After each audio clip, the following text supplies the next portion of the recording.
in the late 1920s, a French explorer and spiritualist named Alexandra David-Néel embarked on a journey through the remote regions of Tibet.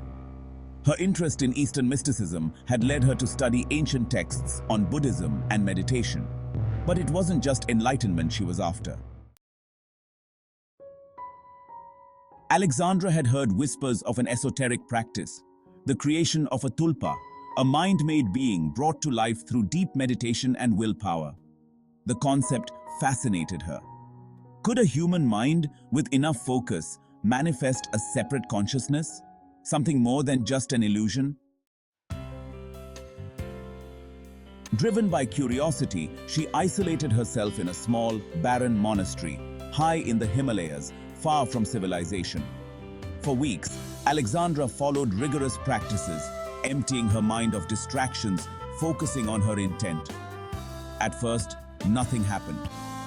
The only sounds around her were the wind howling through the cracks in the stone walls and the distant chanting of monks. But Alexandra persisted.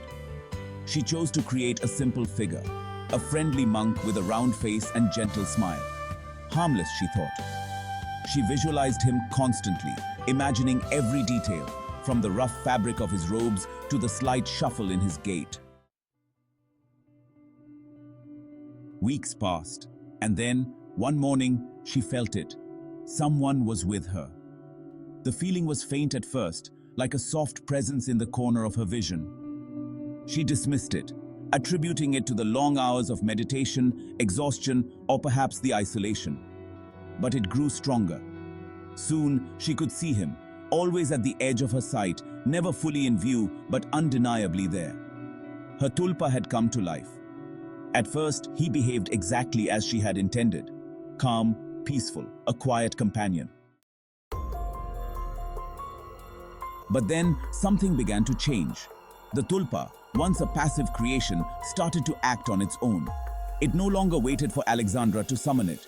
She would feel its presence even when she wasn't meditating. Its once gentle smile turned into a mischievous grin, and its gaze followed her every move, always watching, always lurking. As the weeks wore on, the monk's figure became more solid, more real. Alexandra began to feel his weight pressing down on her, hear the soft shuffle of his feet behind her as she walked through the monastery's cold, empty halls. He was no longer confined to her mind, he was out in the world. Disturbed, Alexandra tried to undo what she had created. She doubled her meditation efforts, focusing on dissolving the tulpa back into the nothingness from which he came. But the more she tried, the more resistant he became. The once serene figure now seemed malevolent, his presence dark and oppressive. He wasn't just watching anymore, he was following her. In her dreams, she saw his grinning face, always just inches away from hers. Desperate, Alexandra sought out the head lama of the monastery. When she confessed what she had done, his face grew grim. He had heard of such things before, creations that had grown too strong, that had broken free from their creator's control. It took months of intense spiritual practice under the guidance of the monastery's monks to banish the tulpa. Even when it was gone, Alexandra was never quite the same. She left the mountains soon after, returning to Europe, where she rarely spoke of the incident again. Years later, in her writings, she hinted at the experience, but never revealed the full extent of her terror.